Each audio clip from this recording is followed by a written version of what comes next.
Ever had that wrist pain that just felt a bit off? Maybe after you braced yourself during a fall weekend sport, something like that. That sort of nagging ache that makes you think, maybe I should get this looked at. Yeah. If that sounds familiar, well, you're in the right place. Today, we're doing a deep dive into something that could be behind that feeling. Scaphoid fractures. That's right. We're honing in on fractures of the scaphoid bone, one of the small carpal bones there in your wrist. Now, it might sound relatively minor, perhaps, but because the scaphoid has some unique features, understanding these fractures is really vital to head off potential long-term problems. Exactly. So our mission here in this deep dive is to give you a really solid, high-yield overview of scaphoid fractures, basically everything you need for revision. We'll cover how they happen, how they're diagnosed, managed, all the key stuff. Think of it as your focused revision guide. We're using some comprehensive revision notes as our base, so the info is thorough. Okay, let's jump in. What exactly is a scaphoid fracture? So basically, it's a break in the scaphoid bone. Simple as that. As we said, it's one of those small carpal bones in the wrist, and these breaks can happen in different spots on the bone. We talk about the waist, which is the middle part, or the proximal pole, that's the end closer to your forearm, sort of proximal for near, or the distal pole, the end near your hand. And despite being small, the scaphoid's pretty important for wrist movement and stability. So a fracture, it can really cause significant pain and trouble with using your hand. Okay, definition clear. Now the how. How do these typically happen? What's the usual story?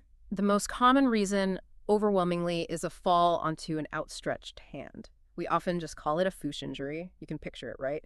You trip, instinctively put your hand out, and if you land on your palm with your wrist bent back extended, that force shoots up through the wrist and crack. It can fracture the scaphoid. It's actually pretty common for someone to come in weeks later thinking it's just a sprain after a fall like that. Ugh, the FOOSH. Yeah, you hear that a lot.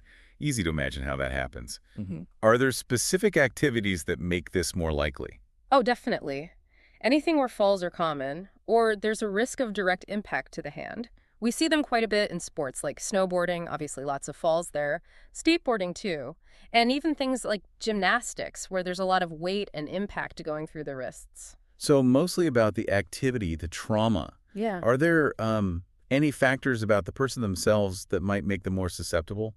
Yes, there can be certain underlying things, like if someone has weaker bones, maybe osteoporosis, for example, Right. their scaphoid might just be a bit more fragile, so a fall that wouldn't break a bone in someone else might cause a fracture for them. Right, okay, so the impact causes the break. But what's actually going on inside the wrist then? Especially thinking about those long-term consequences you mentioned. Yeah, this is really the crucial bit to understand about the scaphoid. It has a, let's say, quite delicate blood supply. Unlike a lot of other bones, it gets its blood from just a few small vessels, mostly entering from one end. So when it fractures, especially near the proximal pole, that end closer to the arm, that blood flow can get easily disrupted. And that's the problem. It means the scaphoid doesn't heal as well or as reliably as other bones might. Think of it like a plant with really fragile roots. Even a small disturbance can cause big problems for its health. Okay. So this disruption, it can lead to serious complications. Things like non-union, where the fracture just doesn't knit back together properly, and something called a vascular necrosis, or AVN. That's where part of the bone tissue actually dies off because it's starved of blood. Wow. And both of those, down the line, can lead to wrist osteoarthritis, which is why getting the diagnosis right and treating it promptly is just so important. It's all about minimizing those risks. That limited blood supply really sounds like it's Achilles' heel, doesn't it? So if someone comes in with wrist pain after a fall, what else could be going on? How do you tell it apart? Good question. That's where we think about the differential diagnosis. What else could cause these symptoms? Wrist pain is common, right? It could be a straightforward wrist sprain, like stretched ligaments, or maybe other fractures in the wrist, breaking a different carpal bone or the end of the radius, even things that aren't bone-related, like carpal tunnel syndrome pressing on the nerve. So yeah, distinguishing a scaphoid fracture is key because the treatment and the potential outcomes can be quite different. Right, so it needs careful assessment. How common are these scaphoid fractures then? Are they something doctors see frequently? They're actually the most common type of fracture among all the carpal bones, the most common by far. They make up something like 79% of all carpal fractures. So yeah, pretty common. 79%, wow. Yeah. And they tend to happen more often in younger men, sort of the 20 to 30 age group typically. Also worth knowing, in maybe about 10% of cases, A scaphoid fracture happens alongside other wrist fractures too. Okay, nearly 80%. That really tells you why it's important to know about them. So, what are the absolute key signs and symptoms someone should look out for if they suspect one? Okay, the classic signs are pain, obviously, tenderness when you press on the wrist, and difficulty moving the wrist, a limited range of motion. But the real hallmark sign is tenderness specifically in the anatomical snuff box. It's a snuff box. Yeah, if you make a thumbs up or hitchhiker sign, you see that little triangular dent or hollow at the base of your thumb on the back of your wrist. Oh, yeah. I see it. That's it. The scaphoid bone lies right underneath that spot. So pressing there and finding it's tender is a really important clue. People with a fracture will also often find gripping things hard or twisting motions painful, like opening a jar. Even just putting weight through the wrist can hurt. You might see some swelling or bruising, but that's actually less common or less obvious than you might think. That anatomical snuff box tenderness sounds crucial. How exactly do clinicians check that tenderness? So during the examination, they'll definitely ask how it happened. Was it a fall onto the hand, that FOOSH mechanism, Yeah. or maybe a road traffic accident? Interestingly, they're not usually caused by just repetitive strain in athletes. It's typically that acute impact. The main thing the patient complains of is that localized wrist pain. But the key finding on exam is palpating, pressing gently in that anatomical snuff box. Now, here's the catch.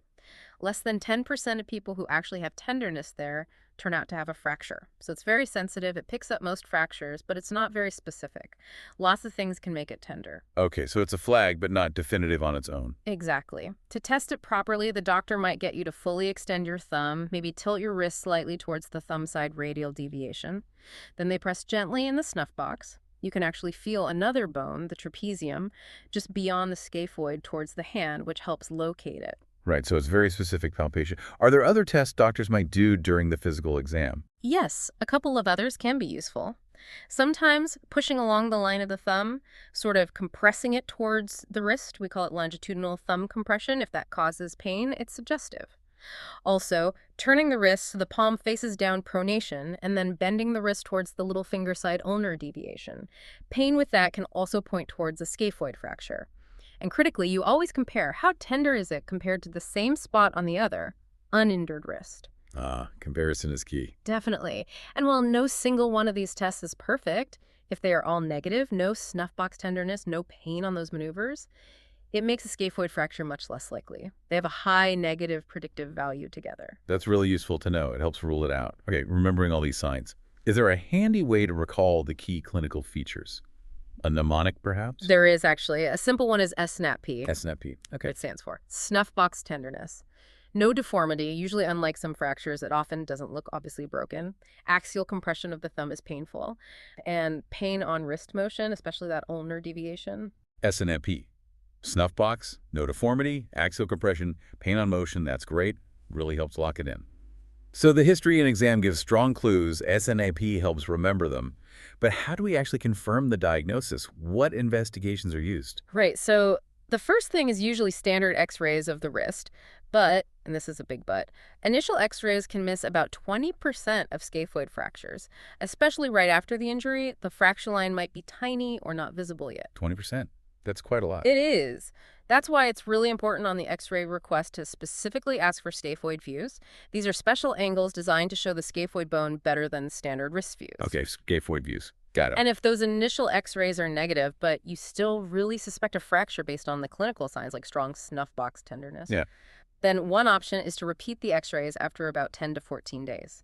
Sometimes, as the body starts the very early healing process, a little bone resorption occurs along the fracture line, making it easier to see on a later x-ray. Okay, repeat x-rays.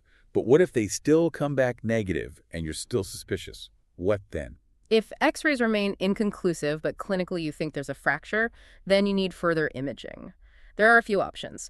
Bone scintigraphy or a bone scan is very sensitive. It's good at picking up any bone abnormality, including fractures, but it's less specific, meaning it might light up for other reasons too. Plus, it involves radiation and usually a delay of about 72 hours. Okay. Then there's CT, computed tomography. CT has moderate sensitivity, maybe misses some subtle ones, but it's highly specific. If CT shows a fracture, it's almost certainly there. And then MRI, magnetic resonance imaging. MRI has pretty good sensitivity and excellent specificity, plus no ionizing radiation. So CT or MRI seem like the main choices. Generally, yes. CT or MRI are recommended when x-rays are unclear but suspicion is high. They're considered about equally effective for diagnosis in that situation. And another benefit of CT or MRI is they can also show other things, like injuries to the ligaments or other bones in the wrists that might have happened at the same time. Right. So let's take an example. Say a 25-year-old guy falls playing football, lands on his hand. Initial x-rays are normal, but he's got definite significant anatomical snuff box tenderness. What's the next best step? Yep, classic scenario. The next most appropriate step there would be further imaging, specifically with either a CT or an MRI scan to get a definitive answer. Perfect. Okay, so we've confirmed it's a scaphoid fracture. What happens next? How are they managed? Right, management really depends on the fracture's characteristics. The main thing is whether it's non-displaced or displaced. Meaning if the broken pieces are still lined up nicely or if they've shifted apart. Exactly. For non-displaced fractures where the bits are still in good alignment, the standard treatment is immobilization, usually in a cast or sometimes a rigid splint. This typically needs to be worn for about 6 to 8 weeks, sometimes longer, depending on how healing goes and which part of the scaphoid is broken. Okay, cast for non-displaced. What about displaced one? For displaced fractures, or ones involving that tricky proximal pole with the poor blood supply, surgery is often the recommended route. The surgery usually involves putting in small screws or sometimes wires to hold the bone fragments together firmly in the right position while they heal. And again, I know I keep saying it, but early diagnosis and getting the right treatment started quickly is just so key for a good outcome. Makes sense. What about those situations where it's maybe suspected, but the imaging isn't totally clear? Is there a risk of sort of overtreating, putting people in casts unnecessarily? That's a really good point, because everyone's worried about those complications like non-union and AVN. There can sometimes be a tendency to play it safe and immobilize even if it's just a suspected fracture. However, the evidence we have doesn't strongly support doing early surgery routinely for all scaphoid fractures, especially the non-displaced ones. Surgery might, in some cases, allow people to get back to function a bit quicker, but it definitely comes with a higher risk of surgical complications, things like infection, nerve irritation, compared to just being in a cast. That risk is estimated somewhere between 9 and 22%. So deciding between surgery and non-surgical treatment needs to be really individualized. You have to weigh up the fracture type, the patient's needs, their activity level, all that stuff.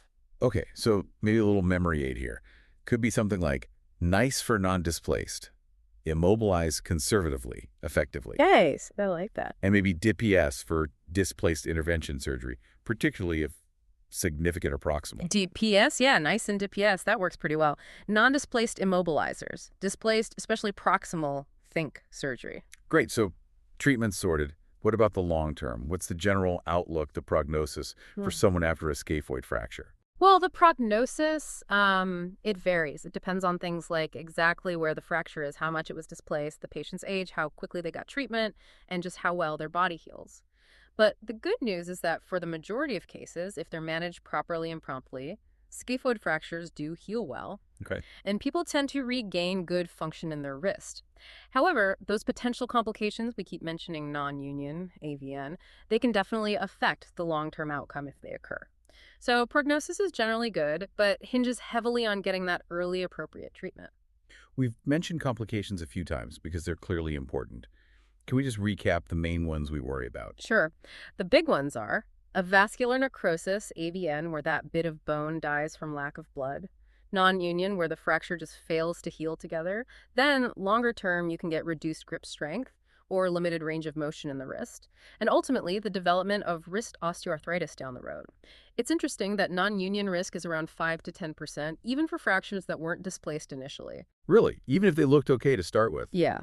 There's also a risk of post-traumatic arthritis developing later, and sometimes instability in the wrist joint, and just general stiffness after being immobilized is pretty common too. So yeah, all roads lead back to timely diagnosis and the right treatment being crucial to try and prevent these things happening. Definitely sounds like follow-up is key. So after the cast comes off or after surgery, what does the ongoing care involve? Monitoring and rehab. Absolutely. Regular follow-up appointments are essential. These usually involve repeat x-rays over time to check that the fracture is healing properly, that it's uniting. And once healing is confirmed, rehabilitation is vital. It plays a massive role in getting back full wrist function, the strength, the flexibility, the range of motion. This usually means working with a physical therapist or occupational therapist on specific Right, exercises. the physio part. Exactly. And it's really important for patients to stick with that rehab program because, as we've seen, if treatment isn't adequate or if rehab is neglected, the risk of those long-term complications goes up significantly. Okay, let's try and quickly pull together the absolute must-know points from this deep dive. Scaphoid fractures. Common wrist injury, usually from a FOOSH fall on an outstretched hand. Key sign. Tenderness in the anatomical snuff box. Remember SNAP, big risks, non-union and avian because of that tricky blood supply, especially to the proximal pole. Investigations start with specific scaphoid view x-rays, but often need CT or MRI if there's still suspicion. Management depends on displacement. NICE for non-displaced, immobilized DIPS for displaced, consider surgery. And the overarching theme, early, accurate diagnosis and appropriate management are absolutely critical for good long-term outcomes and avoiding those nasty complications. That's a fantastic summary. It captures all the high yield points perfectly. And maybe just a thought for you to take away and ponder, given these potential long-term issues like arthritis, how might future developments maybe in really early diagnostic tools or perhaps new non-surgical treatment options, how might those further improve the outlook for people with scaphoid fractures? It's definitely an area where research continues. That's a great question to think about. Where could things go next? Now, if you are prepping for exams, maybe the MSRA, and you found this deep dive useful for revision, definitely check out pastthemsra.com. They've got loads more detailed resources and practice questions. And also, don't forget freemsra.com for a great selection of free learning materials too. Yeah, absolutely. And just remember, learning medicine, it's a continuous journey, isn't it? Keep digging deeper, keep asking questions. That's how you build solid knowledge. Well said. Thank you so much for joining us for this deep dive into scaphoid fractures. We really hope it's helped clarify things for you. Until the next one.